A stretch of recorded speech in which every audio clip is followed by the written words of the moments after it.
अगर आप सिर्फ अपने विचारों से अपनी पूरी जिंदगी बदल सकते हो तो आप क्या बदलना चाहेंगे? क्या होगा अगर मैं आपसे कहूँ कि आपके विचारों में इतनी ताकत होती है कि वो आपके मन, शरीर और यहाँ तक कि आपकी पूरी जिंदगी को एक नई दिशा दे सकते हैं। लेकिन ये कैसे मुमकिन है? क्या सिर्फ विचारों से इंसान के जीवन में इतने बड़े बदलाव हो सकते हैं? दोस्तों, आज हम इसी गहरे विषय पर बात करेंगे कि हमारे विचार कैसे हमारे पूरे अस्तित्व को प्रभावित करते हैं और कैसे एक सकारात्मक मानसिकता हमारे जीवन की दिशा को बदल सकती है। इस वीडियो को अंत तक जरूर देखें, क्योंकि अंत में आप समझ पाएंगे कि आपके अपने विचार ही आपको सफलता या असफलता की ओर ले जा सकते हैं। चलिए इसे गहराई से समझने की कोशिश करते हैं एक कहानी के माध्यम से। एक बार एक परेशान व्यक्ति एक बहुत ही बुद्धिमान गुरु के पास आता है। उस व्यक्ति के माथे पर गहरी चिंता की रेखाएं और आंखों में बेचैनी साफ दिखाई पड़ रही थी। उसने कहा, गुरुदेव, मैं अपने हालातों से बहुत परेशान हूँ। मेरा मन अशांत रहता है और मैं अक्सर खुद को हालातों का गुलाम महसूस करता हूँ। मैंने कई लोगों से सुना है कि विचारों में असीम शक्ति होती है। ये किसी भी इंसान की जिंदगी को पूरी तरह से बदल सकते हैं। क्या सच में मेरे विचार मुझे बदल सकते हैं? गुरु ने उस व्यक्ति की मनोदशा को ध्यान से समझा और फिर कहना शुरू किया, अगर इंसान चाहे तो वो अपने हालातों को, अपने शरीर को, अपने मन को सिर्फ अपने विचारों से बदल सकता है। विचारों में जिस तरह की ताकत होती है उसकी कल्पना भी नहीं की जा सकती है। लेकिन ये इस पर निर्भर करता है कि हम किस तरह की मानसिकता को अपनाते हैं। अगर एक इंसान के दिमाग में हमेशा बुरे विचार घूमते ही रहते हैं तो उसका बुरा असर उसके शरीर और काम करने के तरीके पर भी दिखेगा। लेकिन अगर तुम्हारे विचार अच्छे हैं तो वो तुम्हारी हर तरह से मदद करने की कोशिश करेंगे। हर आदमी के शरीर का सबसे शक्तिशाली हिस्सा होता है उसका दिमाग। तुम्हें विश्वास नहीं होगा, लेकिन तुम्हारा दिमाग 24 घंटे काम करता रहता है, तब भी जब तुम सो रहे होते हो। कई चिकित्सक तो दिल से ज्यादा महत्व दिमाग को देते हैं। यही वजह है कि जब तक किसी आदमी का दिमाग पूरी तरह से मृत न हो जाए तब तक चिकित्सक उसे मृत घोषित करते भी नहीं हैं। लेकिन आखिर हमारा मस्तिष्क इतना जरूरी क्यों है? हमारा दिमाग इतना महत्वपूर्ण इसीलिए है क्योंकि ये हमारे शरीर में हो रहे हर एक काम को करने के निर्देश देता रहता है। बिना दिमाग के आदेश के तुम अपने हाथ की एक अंगुली भी हिला नहीं सकते। लेकिन क्या तुम्हें पता है, तुम्हारा दिमाग और उसमें बन रहे तरह तरह के विचार सिर्फ तुम्हारे शरीर को ही नहीं बल्कि तुम्हारे आसपास के पूरे वातावरण को भी नियंत्रित करते हैं। यहाँ वातावरण से मेरा मतलब है कि तुम जिन चीजों और भावनाओं से अपने आप को घेरे रहते हो। लोगों के सोचने का तरीका उनकी पूरी जिंदगी को बना भी सकता है और बिगाड़ भी सकता है। तुम्हें जानकर हैरानी होगी, लेकिन हर एक आदमी में जो भी खूबियां या कमियां मौजूद हैं वो उसकी सोच का ही नतीजा है। तुमने अक्सर बूढ़े बुजुर्गों को कहते सुना होगा कि ये आदत उसे उनके माँ बाप से मिली है या फिर दादा दादी से मिली है। लेकिन असल में ऐसा नहीं होता है। इंसान अपने विचारों का गुलाम होता है। वो जिस तरह के विचारों को अपनाएगा ठीक उसी तरह से उसका पूरा व्यक्तित्व निर्मित होगा। तुमने कभी किसी खाली मैदान को देखा है? जिस तरह अगर तुम किसी खाली मैदान की अच्छी तरह देखभाल करो और उसमें नए फल फूल के पेड़ लगाओ तो तुम्हें नए फल फूल जरूर मिलेंगे। लेकिन अगर तुम उस मैदान को ऐसे ही खुला छोड़ देते हो तो उसमें जंगली घास और फालतू के पौधे उगाएंगे। इंसान का दिमाग भी किसी खाली मैदान जैसा ही होता है। अगर उसमें अच्छे विचारों के पौधे नहीं बोए गए तो समय के साथ उस बंजर जमीन पर नकारात्मक और फालतू चीजें उगने लगेंगी। हमारे द्वारा किया गया कोई भी कर्म हमारे विचारों का ही नतीजा है, भले ही वो कर्म जाने अनजाने में ही क्यों न किया गया हो। उदाहरण के लिए, तुमने कई लोगों को बिना हाथ धोए खाना खाते हुए या लोगों को सीटी बजाकर या गलत तरीके से बुलाते हुए जरूर देखा होगा। शायद ऐसे लोगों के लिए ये बहुत आम बात हो या उन्होंने बिना सोचे समझे ऐसी हरकत की हो, लेकिन ये काम भी उनके विचारों का नतीजा है। ऐसा इसलिए क्योंकि उन्होंने शायद कभी अपनी गलती को समझकर उसके ऊपर काम करने की कोशिश ही ना की हो। गुरु ने आगे कहा, कोई भी इंसान एक दिन में खुखार, डाकू या खूनी नहीं बन सकता है, चाहे स्थिति कैसी भी क्यों न हो। एक अच्छा इंसान कभी भी सोच समझकर या दबाव में आकर किसी का खून नहीं कर सकता है। उसके अंदर पहले से ऐसी भावनाएं जरूर रही होंगी, तभी उसके हाथों से वो काम हो पाया होगा। ठीक उसी तरह अगर कोई बूढ़ा आदमी कुछ अच्छा भी करने की कोशिश करता है तो वो भावना अचानक से उसके अंदर जन्म नहीं लेती। वो विचार उसके अंदर हमेशा से बना रहता है, बस उसे निकालने का सही समय चाहिए होता है। वैसे भी इस दुनिया में कोई भी इंसान अच्छा या बुरा बनकर पैदा नहीं होता। हर एक विचार के बीज जो हमारे दिमाग में डाले जाते हैं या जो हम खुद डालते हैं, बड़े होकर हमारे दिमाग में और फैलने लगते हैं। इसका मतलब हम अपने दिमाग में जितने सकारात्मक और अच्छे विचारों के बीज डालेंगे, उतना हमारा दिमाग पवित्र और अच्छाई की तरफ ध्यान देगा।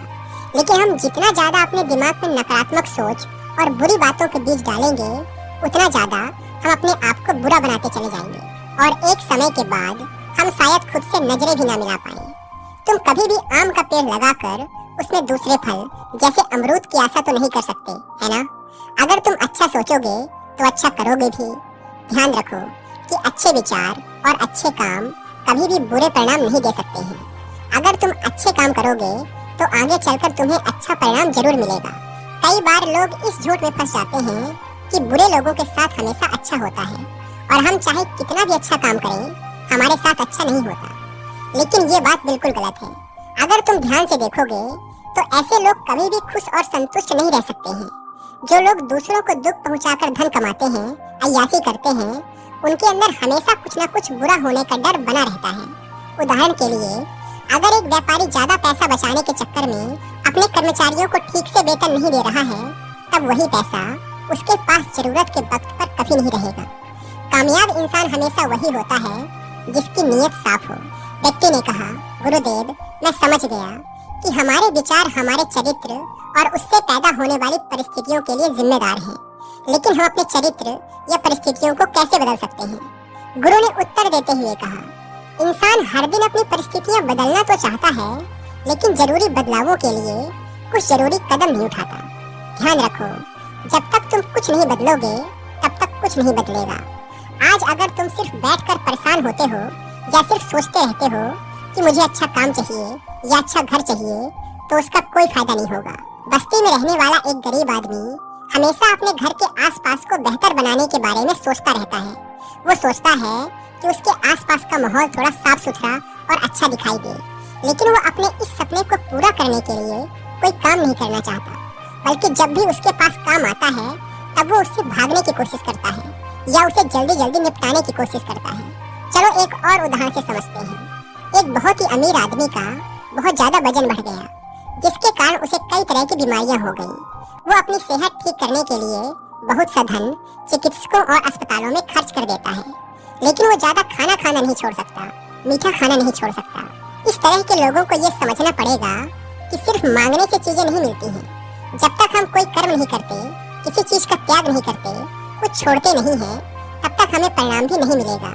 यही कारण है कि लोग अक्सर दुख और तकलीफों से गुजरते हैं। दुख का मतलब ही है कि हमारे विचार सही दिशा में नहीं हैं और वो हमारे कर्म के साथ मेल नहीं खा रहे हैं। अगर किसी इंसान को इस दुख से खुद को बचाना है, तो उसे एक चीज समझनी होगी कि उसके दुख का कारण वो खुद ही है। भले ही वो जितनी मर्जी बाहर की दुनिया को अपने दुख का कारण बता दे, लेकिन अगर वो अंदर झांक कर देखेगा तो उसके दुख का कारण उसकी मानसिकता ही होगी। किसी भी सफल या सकारात्मक इंसान से बात करके देखो, वो हमेशा अपनी गलतियों की जिम्मेदारी खुद उठाते हैं। उन्हें तुम किसी दूसरे को जिम्मेदार ठहराते बहुत मुश्किल से ही देखोगे, क्योंकि उन्हें पता है कि जब तक हम अंदर से खुश और संतुष्ट ना हो, तब तक पूरी दुनिया हमें बेकार ही लगेगी।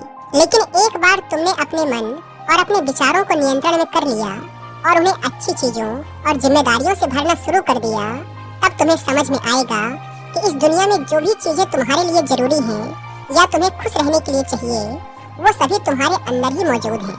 अगर तुम्हारी मानसिकता और तुम्हारे विचार इतने ज्यादा मजबूत हैं, तो कोई भी बाहरी ताकत तुम्हें कमजोर नहीं कर पाएगी। जिस दिन तुमने ये समझ लिया कि तुम्हारे हालातों के जिम्मेदार तुम खुद हो, उस दिन तुम्हें ये पता चल जाएगा कि इस दुनिया की हर चीज ब्रह्मांडीय न्याय और ब्रह्मांडीय नियम के अनुसार ही चलती है। इस दुनिया में मौजूद एक पत्ता तक बिना ब्रह्मांडीय नियम के हिल नहीं सकता। जिस दिन हर एक आदमी अपने दिमाग से बुरे ख्यालातों को निकाल देगा, उस दिन उसे ये चीज समझ में आ जाएगी। व्यक्ति ने दूसरा प्रश्न किया कि गुरुदेव, जैसा आपने कहा कि विचार हमारे शरीर को भी प्रभावित करते हैं, तो क्या बीमारियां विचारों के जरिए भी इंसान के शरीर तक पहुंच सकती हैं? क्या एक व्यक्ति के शरीर को विचारों की शक्ति से बदला जा सकता है? गुरु ने कहा, जैसा कि मैंने तुमसे पहले कहा कि इंसान का पूरा शरीर उसका दिमाग नियंत्रित करता है। दिमाग जैसा भी निर्देश देगा, हमारा शरीर वैसा ही व्यवहार करेगा। लेकिन कई बार हम अपने विचारों का इतने गलत तरीके से इस्तेमाल करते हैं कि हमारे शरीर पर उसका गलत असर पड़ने लगता है।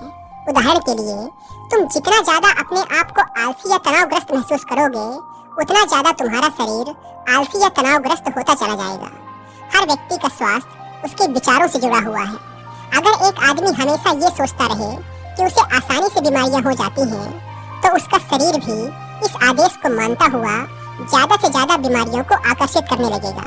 आज के समाज में लोग बीमारियों से कम, लेकिन बीमारी के डर से ज्यादा मरते नजर आ रहे हैं।